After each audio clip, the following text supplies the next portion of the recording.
The fluorescent lights of the conference room hummed softly, a constant backdrop to the relentless pace of Atlas Technologies. Anya Sharma, a brilliant and dedicated junior analyst, was mid-presentation when the world suddenly tilted. Her words slurred, the colorful graphs on the screen blurred into a swirl, and then everything went dark. A collective gasp echoed as she crumpled to the floor. Her colleague, Rohan, was the first to reach her.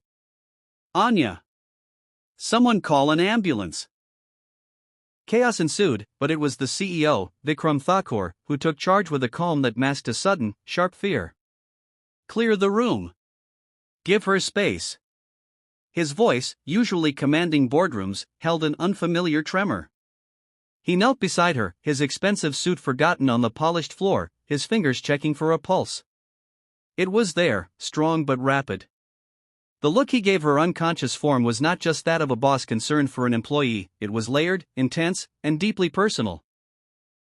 At the hospital, the sterile white corridors felt like a different universe.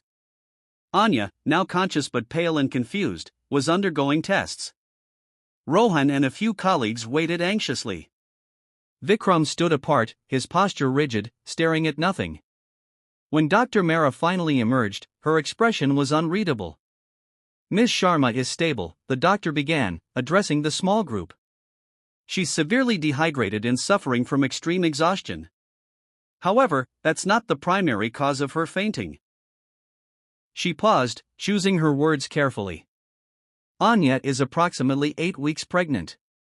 The syncope appears to be related to the early stages of pregnancy combined with her physical strain." A stunned silence descended. Rohan's eyes widened. The colleagues exchanged shocked glances. Anya, from her gurney, looked utterly bewildered, her hand instinctively moving to her abdomen. But the reaction that truly froze the room came from Vikram Thakur. He stepped forward, his face ashen, all corporate veneer shattered. His question, directed at the doctor but with his eyes locked on Anya, was barely a whisper, yet it echoed like a thunderclap in the hushed corridor.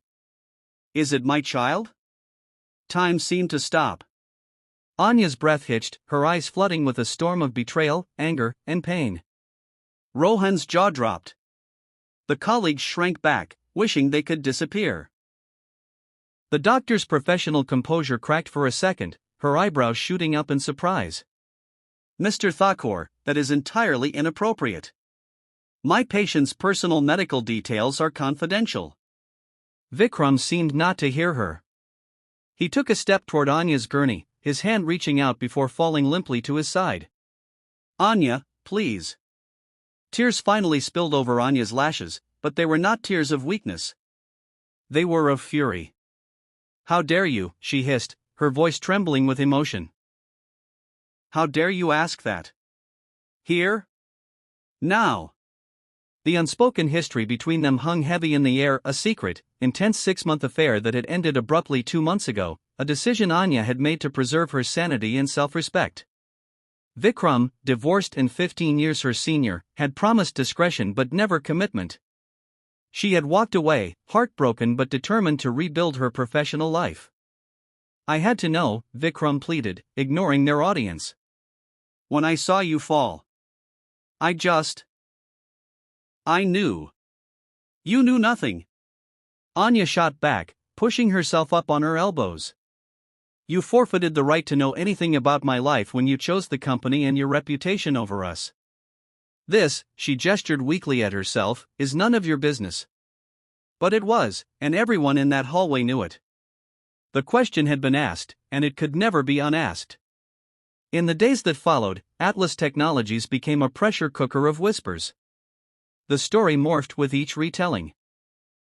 Anya, on force medical leave, grappled with the life-changing news alone, her future suddenly an uncharted map. Vikram, the powerful CEO, was uncharacteristically distracted, his decisions erratic, his pride replaced by a desperate, gnawing anxiety. A week later, he stood outside her apartment door, his confidence replaced by a hollow fear. She let him in, the silence between them vast. "I'm sorry," he said, the words raw. "The way I asked, it was unforgivable. I was scared." "You were selfish," Anya corrected, her arms crossed. You thought about yourself, your legacy, your potential heir, before you thought about me or the immense shock I was going through. He nodded, defeated. I was. But Anya, if there's any chance. I want to be responsible. I want to be involved. She studied him, the man she had loved, the boss she had respected, the person who had hurt her deeply. Involved as what, Vikram? As the CEO providing for an employee's situation? Or as something else? It was the question he had been avoiding. The corporate titan who controlled million-dollar deals was now faced with the only deal that truly mattered, one that couldn't be negotiated with contracts. As the father, he finally said, the title feeling both foreign and terrifyingly right. If you'll have me. Not as your boss. Not as a secret. But as a partner in this, however you'll allow. The journey ahead was fraught with complications. Office politics, personal healing, societal judgment, and the fragile building of trust from the rubble of a broken affair. But in that messy hospital corridor and the quiet confession in her apartment, a new, unpredictable story had begun. It was no longer just about a scandalous question, but about the difficult, painful, and possible path toward an answer that could redefine them both.